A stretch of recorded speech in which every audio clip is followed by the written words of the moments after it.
샬롬, 반갑습니다. 꿈이 있는 미래 부소장 백상원 목사입니다. 3월 주제 강의를 시작하도록 하겠습니다. 1주차 본문 말씀은 사무엘상 1장 9절로 18절까지의 말씀입니다. 여러분, 기도에 단짝이 있습니다. 바로 눈물입니다. 기도의 사람은요, 눈물의 사람입니다. 기도의 자리는 눈물의 자리입니다. 기도하며 흘린 눈물에 인생을 대하는 자세가 보입니다. 눈물의 기도는 하나님의 시선을 사로잡죠. 눈물의 강구는 하나님의 눈물샘마저 자극하는 것입니다. 그래서 하나님은 고상한 언어로 가득한 핏기 없는 기도를 원하시지 않습니다. 하나님이 원하시는 기도는 내 영혼의 가슴에서 터져 나오는 뜨거운 눈물의 기도입니다. 혹시 바쁜 일상 속에서 하나님을 향한 뜨거운 눈물이 사라지고 있지 않습니까? 내 힘으로 해결할 수 없는 인생의 문제 앞에서 더 이상 흘릴 눈물마저 없는 분이 계신가요? 만약 그렇다면 오늘 이 본문 말씀에 기록된 한나의 간절한 기도를 통해 여러분의 눈물이 회복되기를 주님의 이름으로 축복합니다. 우리가 잘 아는 대로 한나에게는 큰 결핍이 있었습니다. 이때 당시 자녀가 없다는 것, 그것은 하나님의 저주로 여겨질 만큼의 크나큰 슬픔이었습니다. 한나는 마음이 너무 괴로워서 하나님께 통곡합니다. 아이가 없다는 이유로 조롱과 모욕을 받았을 때면 그녀는 매 순간 무너집니다. 하지만 그녀는 자신의 결핍에 매몰되지 않습니다. 우리는 이러한 사실을 그녀의 기도에서 확인할 수 있습니다. 11절 말씀입니다.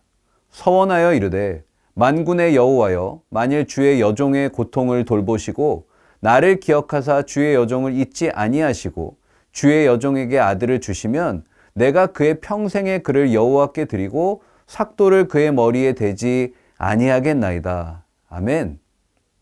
자녀를 달라고 구하던 한나의 기도가 11절에서 어떻게 바뀝니까? 서원 기도로 바뀝니다.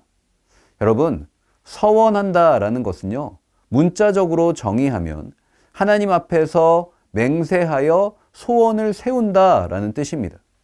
여기서 중요한 게 그 누구도 강요하지 않았다는 점이죠. 요구되지 않는 경건한 행위를 인간이 자발적으로 엄숙하게 하나님께 약속하는 것, 그것이 바로 서원입니다. 따라서 서원은 하나님이 내게 베푸신 사랑과 은총에 감사할 때 할 수 있는 적극적인 신앙의 반응이죠.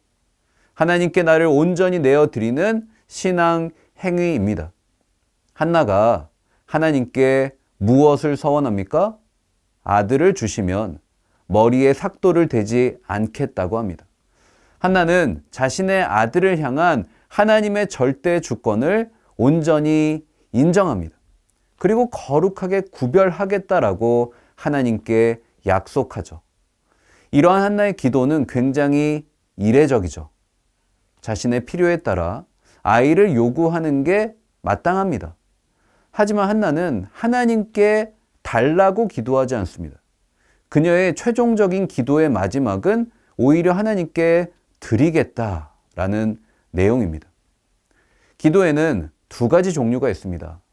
문제가 생길 때만 하는 기도는 급한 불을 끄는 기도입니다. 당장에 닥친 문제를 해결하는데 급급합니다. 이런 기도는 문제 자체에 매달려서 하나님께 집중하기 어렵습니다. 하나님의 존재를 구하지 않습니다. 하나님께 인생의 조건을 구합니다. 하나님, 이것 주세요.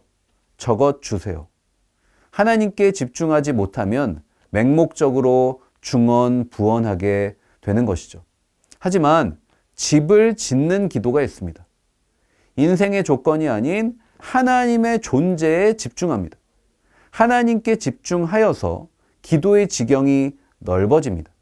기도의 깊이가 깊어집니다.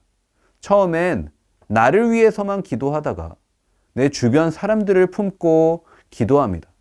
처음엔 내 문제만을 위해서 기도하다가 내가 속한 공동체를 위해서 기도하죠. 우리나라를 넘어 온 세계 열방을 품고 기도합니다.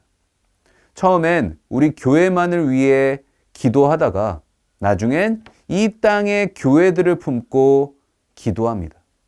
저는 여러분의 기도가 급한 불을 끄는 기도가 아니라 집을 짓는 기도가 되었으면 좋겠습니다. 한나의 기도는 집을 짓는 기도였습니다. 그녀의 기도는 멈추지 않습니다. 그녀는 뜨거운 눈물을 흘리며 하나님께 간절히 매달려 서원하기 시작합니다. 엘리 제사장은 기도하는 한나에게 이렇게 이야기합니다. 17절 말씀을 보시면 평안히 가라. 이스라엘의 하나님이 내가 기도하여 구한 것을 허락하시기를 원하노라. 아멘. 한나는 지금 응답을 기다리죠. 하나님은 엘리를 사용하셔서 한나가 기다리고 있는 그 말씀, 응답을 전하십니다. 그 응답 앞에 한나가 어떻게 반응할까요? 한나는 믿음으로 하나님의 그 음성을 받아들입니다. 그래서 한나는 오늘의 본문 18절 하반절 말씀에서 가서 먹고 얼굴에 다시는 근심빛이 없었다라고 성경은 기록합니다. 저는 저와 여러분이 하나님께 기도를 드린 뒤에 이러한 표정이 되었으면 좋겠어요. 하나님이 한나에게 베푸신 은혜를 경험하는 저와 여러분 되시기를 주님의 이름으로 축복합니다.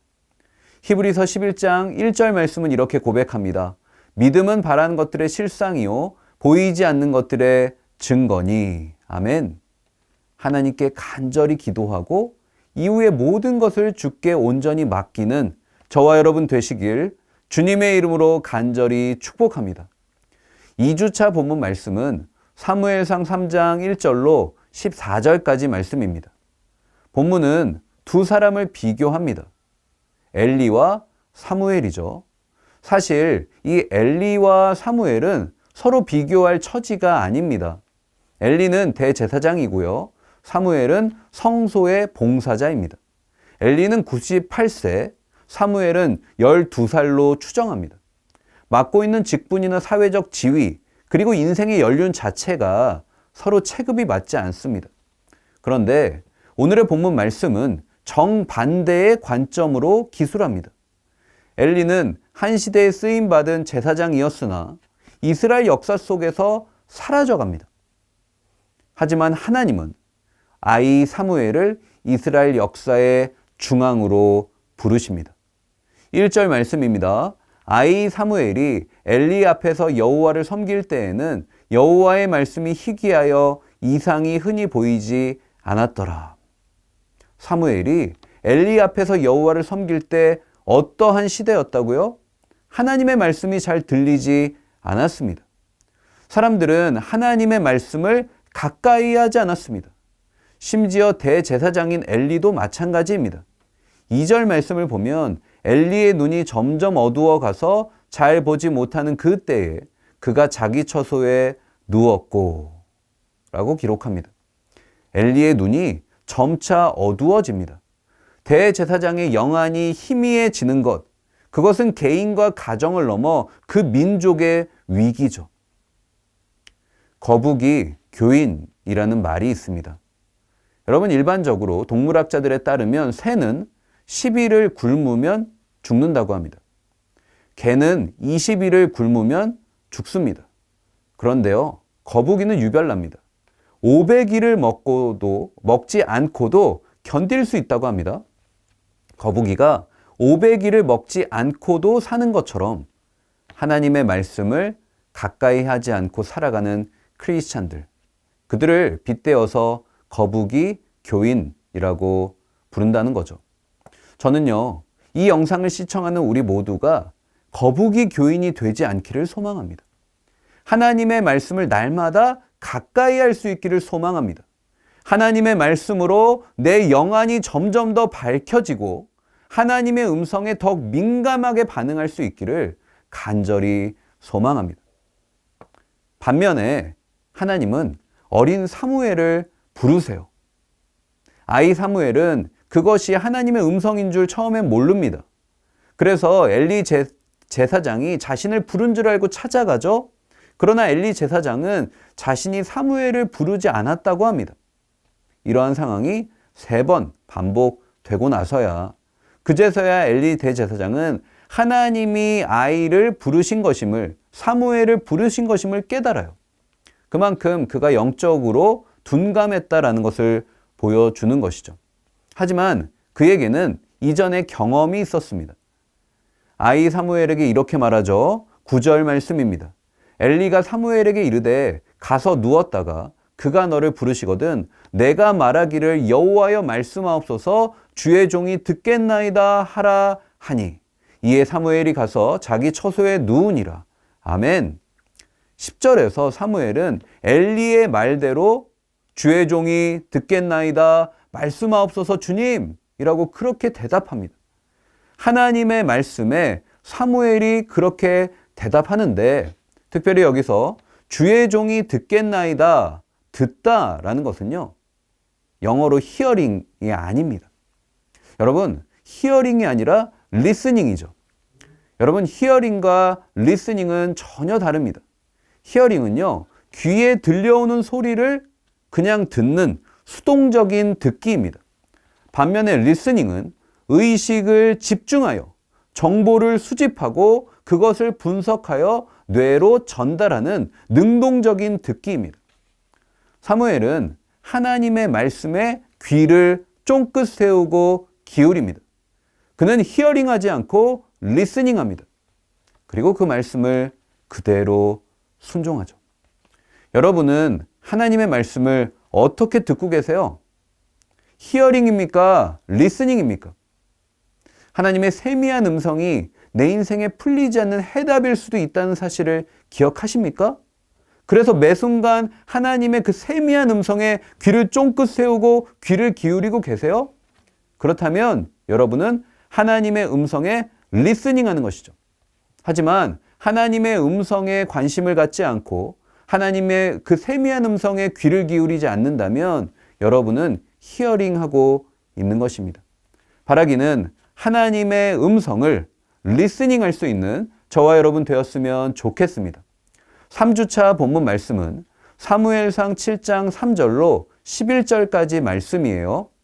3절 상반절 말씀입니다. 사무엘이 이스라엘 온 족속에게 말하여 이르되 만일 너희가 전심으로 여호와께 돌아오려거든. 우리가 앞서 이과에서 살펴본 사무엘상 3장 1절과 지금 우리가 읽은 사무엘상 7장 3절 말씀 사이에는요. 무려 20년의 시간차가 존재합니다. 10대 초반에 성소에서 봉사하던 아이 사무엘은요. 이제 30대 초반이 됩니다.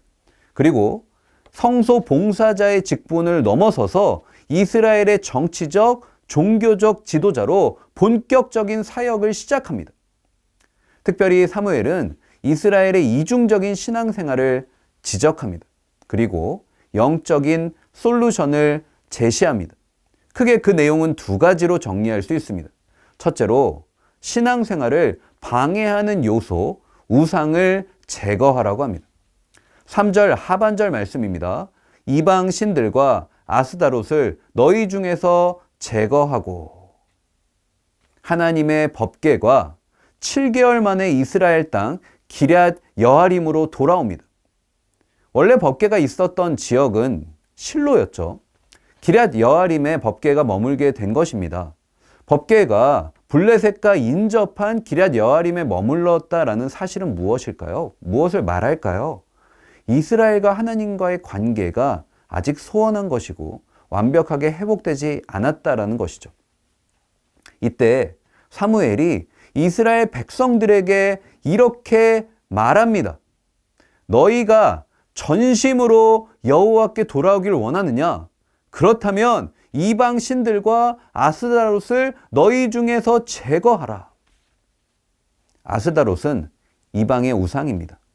블레셋인들이 섬겼고요. 이스라엘 사람들이 그들을 따라서 섬겼던 유명한 여자 우상이에요.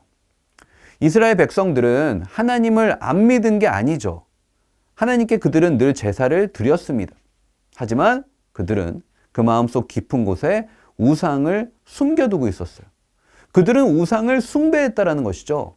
삶의 구석구석에 하나님을 믿지 않는 이방인들의 라이프 스타일로 가득 채워져 있었던 것입니다. 여러분, 우상 숭배는 자기 숭배입니다. 우상은 자기 만족을 위한 허상일 뿐입니다. 우상 숭배는 결국 자기 만족을 추구하는 거예요. 방탕과 음란은 자기 탐닉의 결과입니다. 쾌락이 절대 기준입니다. 모든 판단의 기준은 자기 자신이죠. 현대인은 돈의 무게에 민감합니다. 이번 달 생활비는 어떻게 하지? 이번 달 집세는, 우리 큰아이 학원비는. 그 생각이 나의 마음을 사로잡아서 어느새 하나님을 까맣게 잊어버리게 합니다. 어떤 분은 건강의 무게, 자녀의 무게, 또 관계의 무게에 짓눌리죠. 심지어 몸무게에 더 민감한 분들도 있어요. 제가 아는 어떤 분은요, 식사를 하고 나면 매 끼니 때마다 칼로리 계산을 합니다. 그리고 그만큼 운동을 합니다. 하지만 이 세상의 무게에 짓눌려서 정작 우리가 느껴야 될 하나님의 무게를 느끼지 못합니다. 일상의 삶 속에서 하나님의 영광을 경험하지 못하죠. 월요일부터 토요일까지 이 세상 사람들과 똑같이 살아가요. 주일은 왜 그리 빨리 돌아오는지, 주일 예배를 드리고 나면 삶의 무게 중심을 옮겨보려 하나 꿈쩍하지 않습니다. 뜨거운 눈물로 회개도 하고, 하지만 거기까지죠. 순종의 자리로 나아갈 힘이 없습니다. 예배당 문을 열고 나아가는 순간부터 또다시 이 세상 속으로 우상을 섬기며 살아가는 내 모습이 드러나는 거예요. 자기 만족과 자기 중심의 삶을 사는 것이죠. 교회에서 은혜가 가장 많이 쌓여 있는 곳이 어딘 줄 아세요? 주차장이라고 합니다. 예배 시간에 은혜 많이 받고 차 타고 집에 가는데 앞차가 끼어들면 받은 은혜 다 거기 내려놓고 오는 거예요. 하나님의 은혜로 내 안의 우상을 제거하는 저와 여러분 되시기를 축복합니다. 둘째로 우리의 마음을 하나님께로 향해야 합니다. 6절 말씀이에요. 그들이 미스바에 모여 물을 길어 여호와 앞에 붓고 그날 종일 금식하고 거기에서 이르되 우리가 여호와께 범죄하였나이다 하니라. 사무엘이 미스바에서 이스라엘 자손을 다스리니라. 아멘. 사무엘은 이스라엘 백성들을 미스바로 모읍니다. 여러분, 미스바는 예루살렘 북쪽 13km 정도 지점에 위치합니다. 해발 고도가 약 800m에 위치한 고지대입니다.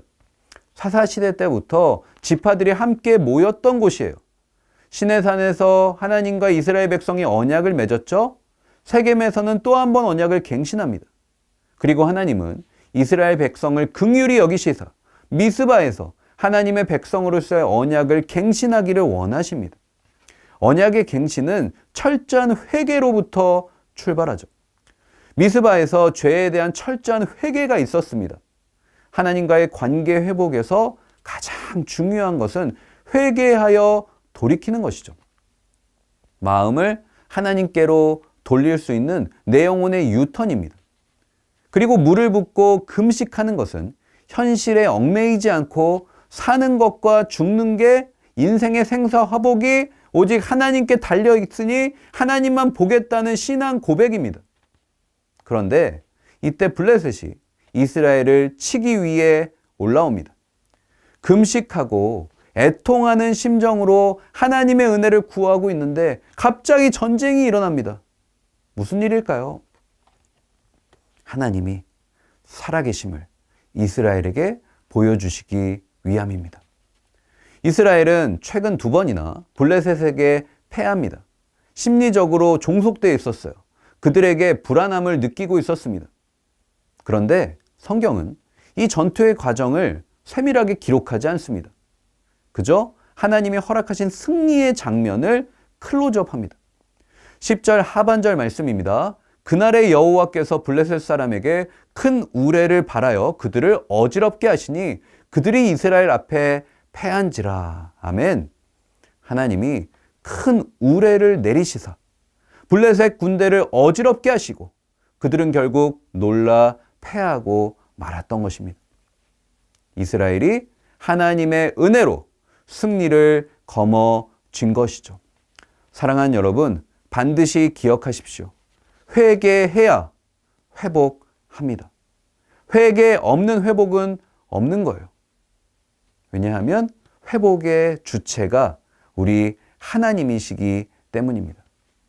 아주 작은 죄라 할지라도, 다른 사람들이 다 짓는 죄라 할지라도 하나님 앞에서 하나님이 회개하기 원하시면 진심으로 회개하는 오늘이 되시길 주님의 이름으로 축복합니다. 마지막으로 4주차 본문 말씀은 사무엘상 8장 10절로 22절까지의 말씀입니다. 오늘의 본문 말씀은요, 그야말로 마이동풍이에요. 마이동풍, 말의 귀에 스쳐가는 바람. 다른 사람의 말을요, 마치 바람처럼 다 흘려보내는 것을 뜻합니다. 오늘의 본문 바로 앞에서 이스라엘의 장로들은 사무엘에게 왕을 요구합니다. 하나님은 사무엘에게 그들을 향한 경고의 메시지를 전달하시죠. 왕을 요구하는 것, 결국 그들의 진짜 왕이신 하나님을 배제하는 것이죠. 하나님의 경고의 메시지가 11절부터 18절까지 자세히 기록됩니다. 사무엘은요, 왕정제도의 위험성을 실은 이미 경고하였습니다. 그래서 신명기 17장 말씀을 보시면 그 왕의 기준과 그 왕이 행해야 될 행동에 대해 자세히 기록하는데요. 거기에 핵심 포인트는 무엇이냐? 여호와께서 택하신 왕이다라는 거예요. 한마디로 정의하면 너희의 왕은 반드시 하나님이 택하신다라는 거예요.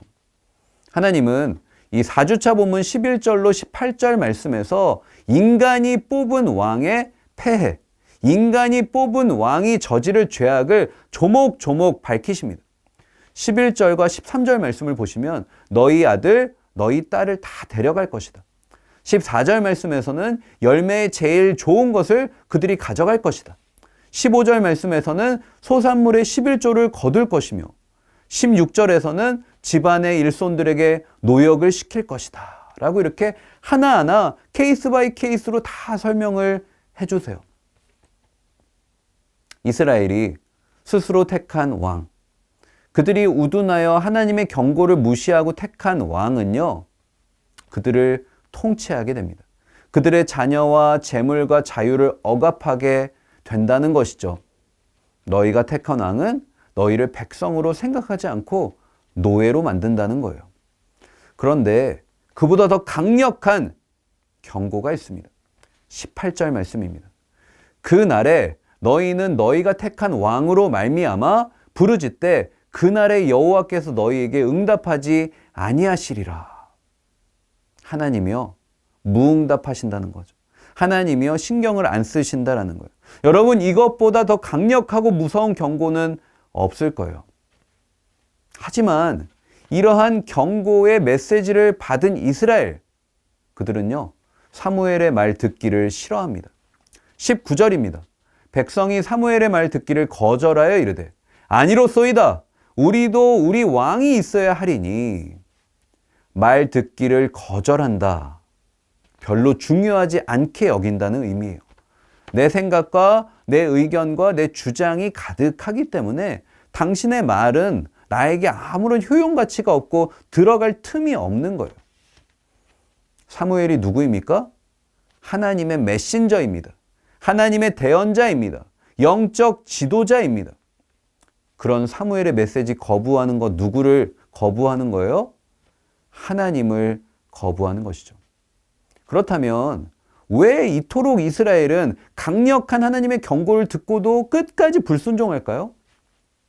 그들의 시선이 세상에 매몰되어 있었기 때문이에요. 그 세상의 기준을 두고 하나님을 바라보니까 하나님의 말이 다 불신의 대상인 거죠. 20절입니다.